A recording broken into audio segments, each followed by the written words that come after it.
Padahal saat itu Sukun melihat Eunbyul berlari saat di TKP.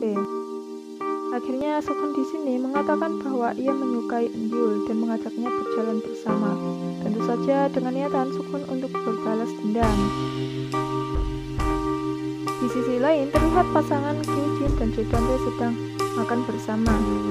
Karena ketenaran Seojin, Kyujin dan istrinya meminta foto bersama. Saat Kyujin mengupload fotonya dengan Seojin, komentar jahat dari netizen pun meledak. Yang dimana semua orang mengetahui bahwa penampilan konser Seojin dipalsukan. Hingga terlihat semua wartawan mendatangi kantor Seojin dan terlihat karir Seojin pun lantas ditelepon oleh Oh Hyun Hye untuk bertemu.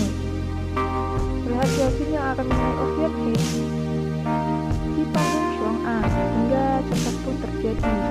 Singkat cerita, Seojin meminta agar Oh Hyun Hye tidak mengungkapkan bahwa ialah yang menyanyi. Yoon-hye pun berkata pada Seojin bahwa Seojin takut jika Oh Hyun Hye menyanyi, semua orang mengetahui bahwa Seojin berada di bawahnya. Seojin pun memohon pada Oh Hyun Hye hingga Oh Hyun Hye meminta Seojin untuk berlutut dan mengakui kesalahannya. Seojin pun mau melakukannya dan mengakui kejahatannya pada Oh Hyun Hye pada 25 tahun yang lalu. Dan keesokannya terlihat Seojin menghadiri pers dengan mengumumkan bahwa ia akan pensiun dari Sparno Cheong Seojin. Ia tak akan pernah naik ke panggung lagi dan bernyanyi. Singkat cerita, saat Seojin pulang, ia bertemu Eunbyul yang terlihat marah padanya. Ia mengatakan ia malu menjadi anaknya. Ia mengetahui kejadian Seojin yang menggorok leher Oh Hyun Hye. Eunbyul kesal Seojin menekannya untuk mengalahkan Rona dan melampiaskan kekalahan masa lalunya padanya. Dan Eunbyul pun akhirnya pergi meninggalkan Seojin.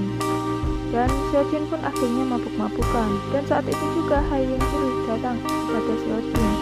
Seojin bercerita apakah ia akan sanggup tidak bernyanyi selama sisa hidupnya. Ha yang merasa kasihan pun akhirnya memeluk Seojin. Scene pun berpindah di mana Jo mengetahui tentang kondisi Eunbyul, tentang gelombang otak tidurnya yang dibuat agar Eunbyul tidak mengingat perbuatannya pada Rona. Dan asisten Jo juga memberikan kabar bahwa tanah atas Yein telah diberikan pada orang lain, yaitu Oh Hyun Hye. Hingga Jo menelpon Oh Hyun Hye untuk bertemu di rumahnya. Singkat cerita, Oh Hyun Hye pergi ke rumah Jodante lebih awal, tentu saja untuk menyelinap ke rumahnya. Ia mencoba masuk ke ruang rahasia Jodante dengan jari palsu Jodante. Ia pun masuk ke ruangannya di mana Aegyo disembunyikan. Saat di dalam, ia pun menemukan sebuah lift dan Oh Hyun Hye masuk. Ketika keluar, ia bertemu wanita yang mirip Suryeon yang disebut Aegyo. Mereka pun bertemu dan episode 7 pun selesai.